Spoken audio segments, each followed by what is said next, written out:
ये भारतीय सामाजिक परिवेश एवं महिला सशक्तिकरण के अंतर्राष्ट्रीय महिला दिवस पे परिचर्चा होना है आज 5 मार्च को। और आप लोगों के समक्ष मुख्य वक्ता के रूप में डॉक्टर उर्वशी गहलोत जी जुड़ी हैं, जो एसोसिएट प्रोफेसर हिंदी डिपार्टमेंट महिला महाविद्यालय से हैं।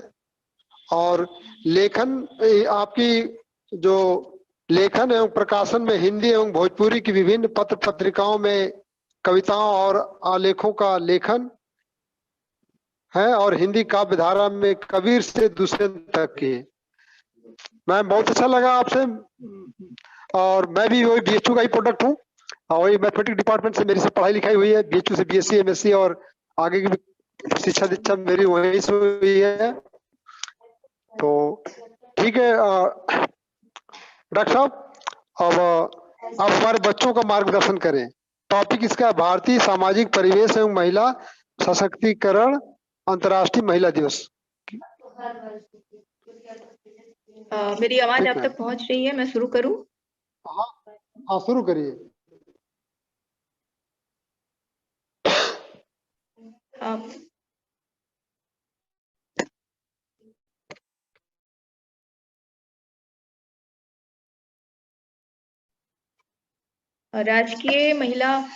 राजकीय महाविद्यालय पचमोहिनी सिद्धार्थनगर में आयोजित ये 10 दिवसीय जो आपके यहाँ चल रहा है ये विशेष अभियान और इस मिशन शक्ति के तहत जिस परिचर्चा में आप सभी लोग शामिल हैं, आप सभी लोगों को मेरा प्रेम भरा नमस्कार और बच्चों को बहुत सारा स्नेह। और भारतीय सामाजिक परिवेश एवं महिला सशक्तिकरण यह जो विषय है ये अपने आप में इस विषय का चयन ही मौजू है और साथ ही अपने आप में नई संभावनाओं के द्वार खोलता हुआ ये प्रतीत होता है। आयोजक मंडली में जो आपके सारे सदस्य हैं, आंतरिक गुणवत्ता निर्धारण प्रकोष्ठ और महेंद्र प्रकाश जी प्राचार्य आपके हैं, हमारे जेएनयू के रहे हैं मित्र भी और सीनियर भी, उनके प्रति मैं विशेष आभार प्रकट करती हूँ कि आपने यह सुअवसर मुझे प्रदान किया कि मैं अपने कुछ विचारों को आपके समक्ष रख सकूं। बच्चों खास करके ये जो पूरा का पूरा चल रहा है ये वक्तव्य का जो कि एक श्रृंखला चल रही है आपके यहाँ, ये आपके लिए एक तरह से कहिए कि नए ज्ञान चक्षुओं को खोलने वाला है। और एक ऐसे समय में जब व्यवस्था के बतौर हम स्त्रियों को उनके सामाजिक और मानवीय हक मुहैया कराने में लगातार पिछड़ रहे हैं, विश्व के अगर पटल पर देखें तो, और व्यवस्था के खिलाफ लिखने बोलने की आजादी भी लगातार ऐसा लग रहा है कि कम होती जा रही है, तो महिलाओं की अभिव्यक्ति की आजादी के जो सवाल हैं वो और भी महत्वपूर्ण हो जाते हैं। और सोशल सेटअप हमारे यहाँ जो है भारत में, उस सोशल सेटअप में स्त्री अपने भीतर के सवालों को लेकर किन प्लेटफॉर्म पर समाज के समक्ष आती हैं और किन समस्याओं को वो उससे उनको दो चार होना पड़ता है। अब चूंकि हम ये एक आंकड़ा लेके चलते हैं कि भारत में शिक्षा का स्तर लगातार बढ़ रहा है, स्त्रियां शिक्षित हो रही हैं, तो सशक्त महिला सशक्त समाज ये जो नारा दिया गया, तो इस नारे में ही आप देखिए कि देश के विकास में दोनों ही एक दूसरे के पूरक हैं और देश में महिलाओं का सशक्तिकरण का जो स्तर है उसका बढ़ना और सशक्त होना आज की महत्वपूर्ण आवश्यकताओं में भी शुमार है। महिला सशक्तिकरण यानी महिलाओं की आध्यात्मिक, राजनीतिक, सामाजिक या आर्थिक शक्ति में वृद्धि करना। तो भारत में महिलाएं शिक्षा, राजनीति, मीडिया, कला, संस्कृति, सेवा क्षेत्रों में, विज्ञान एवं प्रौद्योगिकी आदि कई क्षेत्रों में भागीदारी करती हैं और भारत का संविधान सभी भारतीय महिलाओं की समानता की वकालत करता है। राज्य के द्वारा किसी के साथ लैंगिक आधार पर कोई भेदभाव नहीं कर सकता है।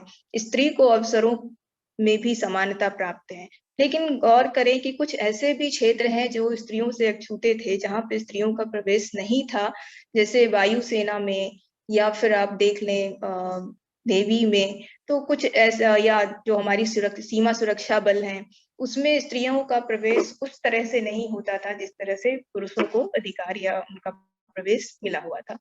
तो यहाँ पर भी नए झंडे गाड़ती हुई, बुलंद करती हुई दिखेंगी आपको। अग्नि चतुर्वेदी का नाम आप जान रहे हैं, कि सब सुर्खियों में छाई थी। कमांडो की ट्रेनिंग देती हैं अंजलि। तो ऐसे कई नाम आपको दिखते हैं। तो कहने का यहाँ पर तात्पर्य ये है कि जो लैंगिक आधार पर भेदभाव है, उस भेदभाव से कैसे स्त्रियां दो चार होती हैं, और नारी सशक्तिकरण की राह में ये लैंगिक भेदभाव कैसे रोड़े अटकाता है। तो सामान्य कार्य के लिए सामान्य वेतन का प्रावधान हर जगह है। इसके साथ ही संविधान के द्वारा या सरकार के द्वारा महिलाओं और बच्चों के पक्ष में विशेष प्रावधानों की अनुमति भी प्रदत्त है। तो भारत सरकार ने 2001 में महिला सशक्तिकरण वर्ष स्वशक्ति ये घोषित किया, और सन 2001 में ही महिलाओं के सशक्तिकरण की एक नीति पारित की गई थी। यह नीति गत पहलू ही थी जिसने आधी आबादी के हौसले को एक नई उड़ान दी। महिला बाल विकास मंत्रालय ने सामुदायिक भागीदारी के माध्यम से ग्रामीण विकास को सशक्त बनाने के लिए महिला सशक्तिकरण योजना 2017 में मंजूरी दी। तो इस योजना के तहत विशेषतः सुदूर क्षेत्रों में जहां महिलाएं बाहर निकलने की स्थिति में नहीं है, वहां उनकी क्षमता निर्माण एवं आजीविका तथा जरूरतों को ध्यान में रखा जा रहा है। ये योजनाएं ग्रामीण महिलाओं को उनके अधिकारों के प्रति सजग करती हैं, और साथ ही उन्हें सरकार के प्रति भी सीधे उनका एक जुड़ाव है, जो उस जुड़ाव से जोड़ती है। तो सरकार के द्वारा जो ये नारा दिया गया, बेटी बचाओ बेटी पढ़ाओ, ये बेटी बचाओ बेटी पढ़ाओ के अलावा और भी कई योजनाएं चलाई जा रही हैं। और बहुत खुशी की बात है अभी कि महिलाओं की सुरक्षा को ध्यान में रख करके सरकार ने आपातकालीन हेल्पलाइन की शुरुआत की, और अब तक इस योजना में 50 लाख महिलाओं को सहायता भी मिल चुकी है। 181 आप सभी लोग उसको गांठ बांध लीजिए, जान लीजिए, 181 शॉर्ट कोड भी डायल करके आप मांग सकते हैं, मदद मांग सकते हैं तुरंत। 2015 में वन स्टॉप सेंटर की स्थापना की गई, वो शॉर्ट कोड था 181, उससे मांगा जा सकता था।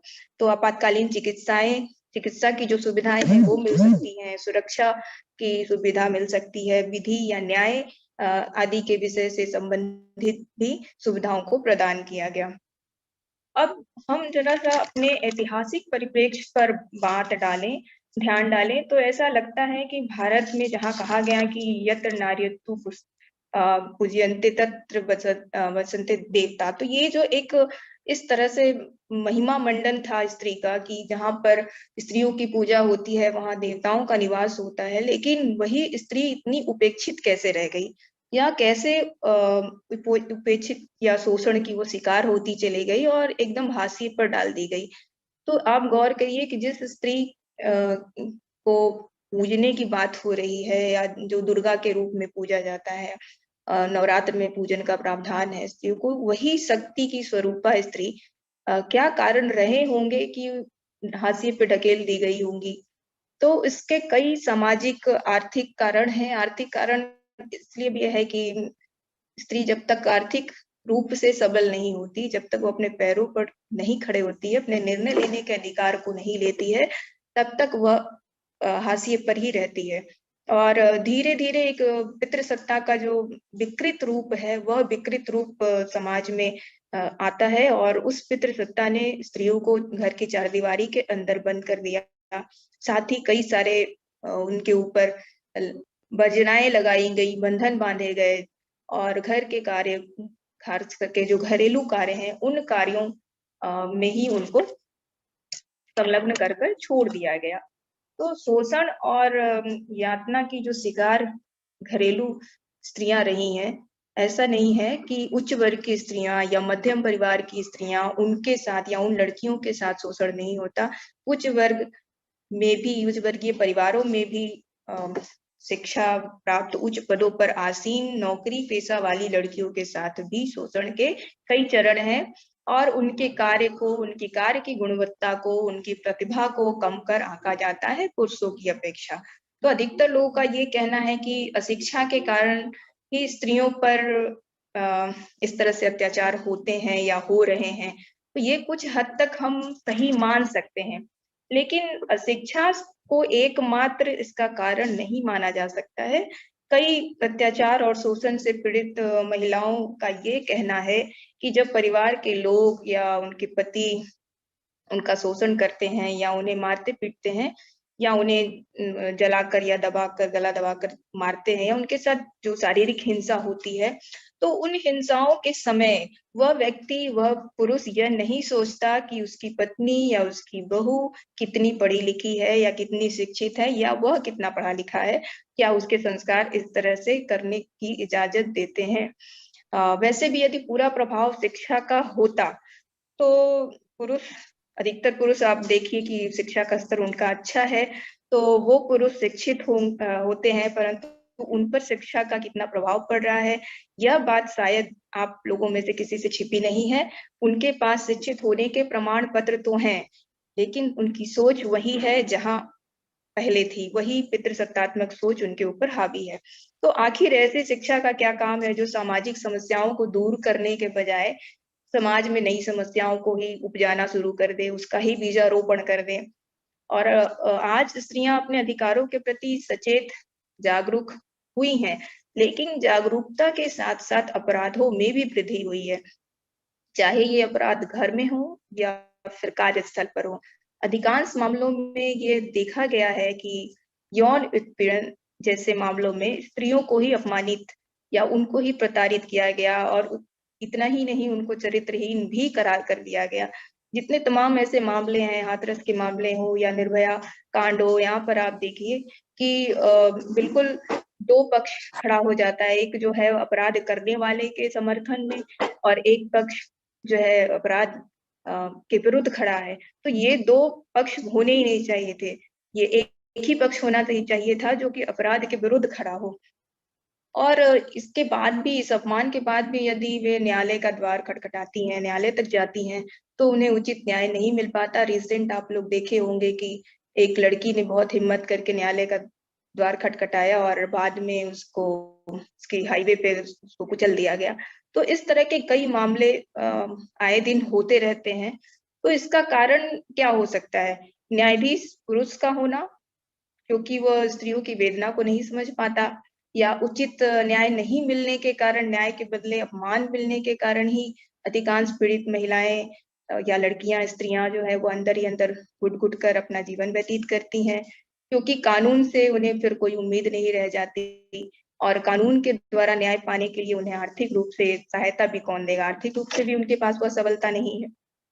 तो यही सब अत्याचार जब सहन शक्ति से बाहर हो जाता है, तब स्त्रियां मौत का मार्ग अपनाती हैं, आत्महत्या करती हैं। तो यह कारण है कि स्त्रियों के प्रति हिंसा, अत्याचार, शोषण और क्रूरतापूर्ण व्यवहार को बढ़ावा मिलता है। अपराधी तुरंत पैसे के बल पर हो या शक्ति के बल पर हो, वो छूट कर बाहर आ जाते हैं तुरंत और निरपराध घूमते हैं। तो ये जो एक पूरा का पूरा तंत्र है जो उनके समर्थन में है, स्त्रियों को सशक्त करने में जो बहुत महत्वपूर्ण भूमिका होनी चाहिए पुरुष समाज की, वह पुरुष समाज ही उसे पीछे की ओर धकेलने में लगा रहता है। अब एक कविता के माध्यम से मैं थोड़ी सी बात थोड़े शब्दों में कहना चाहूंगी। रघुवीर सहाय की कविता है औरत की जिंदगी, और इसमें 4 या 5 पंक्तियों में आप सभी लोग समझ सकेंगे उस दर्द को। कई कोठरियां थी कतार में, उनमें किसी में उनमें किसी में एक औरत ले जाई गई। थोड़ी देर बाद उसका रोना सुनाई दिया। उस रोने से हमें जाननी थी एक पूरी कथा। उस रोने से हमें जाननी थी एक पूरी कथा, उसके बचपन से जवानी तक की कथा।